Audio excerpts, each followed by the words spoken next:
The car in front of you stops. You don't decide to hit the brakes. You're already hitting them. And in that half second, something impossible happens to time. It stretches. The world goes slow and syrupy. You watch the bumper come closer the way you'd watch a leaf drift down. You have time to think three separate thoughts. You notice the color of the other driver's jacket. Later, you'll swear the whole thing took 10 seconds. It took less than one. Almost everyone who has been in a crash describes this.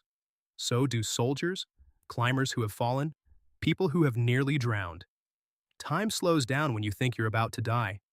It is one of the most consistent reports in all of human experience.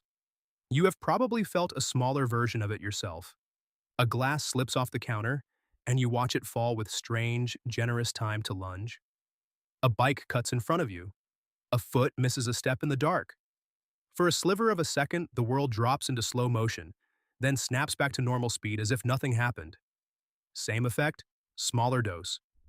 Whatever this is, it has already happened to you, and for a long time, that left scientists with a simple, thrilling question. If time really slows down in a crisis, does your brain actually speed up to match it?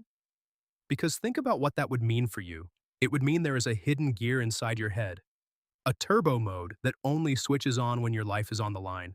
In the most important half second you may ever live, your brain would be running faster than it has ever run, perceiving more, deciding more, buying you time that could save you.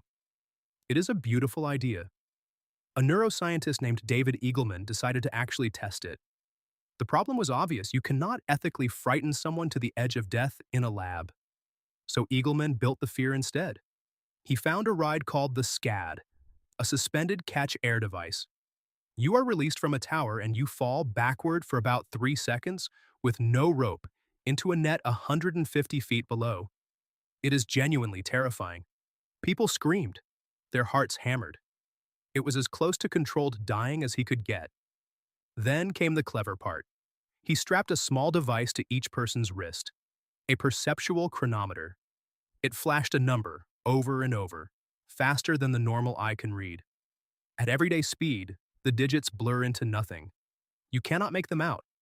But Eagleman's reasoning was sharp. If fear really does put your brain into turbo, if you genuinely perceive more frames per second when you're falling, then during the fall, and only during the fall, those flickering numbers should slow down just enough to read. So here was the test, clean and brutal. If time truly slows, read the number. Come back up and tell me what it said, and we will know your brain sped up. If you cannot, the slowdown was never real. They fell, they were terrified. Their own guesses afterward confirmed the feeling was there. They estimated their falls lasted about a third longer than they actually did. The slow motion was absolutely real to them. And the number on their wrist, they could not read it. Not one of them could read it any better falling than standing still. The turbo gear did not exist. Sit with that for a second because it is stranger than the myth it replaces. The slow motion was real as an experience and completely absent as perception. Your eyes were not gathering more of the world. Your brain was not running faster. Nothing in the moment actually slowed. So where did the slowness come from? The answer is that it was never happening in the moment at all. It was happening in the writing.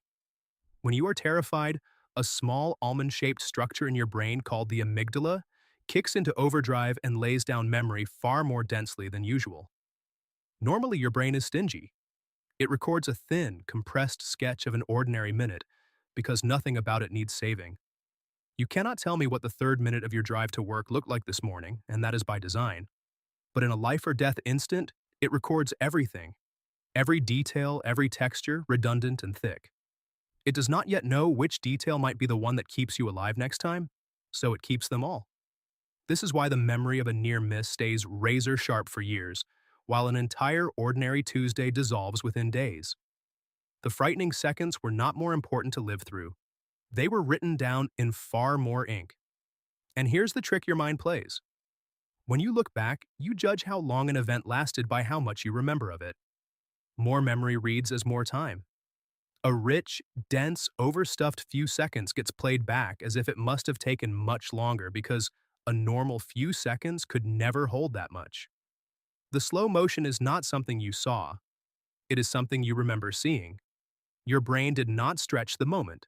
It over-recorded it, and you mistook the fat file for a long one. Which means the most vivid slow-motion experience of your life is a memory that edited itself after the fact. A story your brain wrote in high resolution and then handed back to you as if it were live footage. And that opens a quietly unsettling door.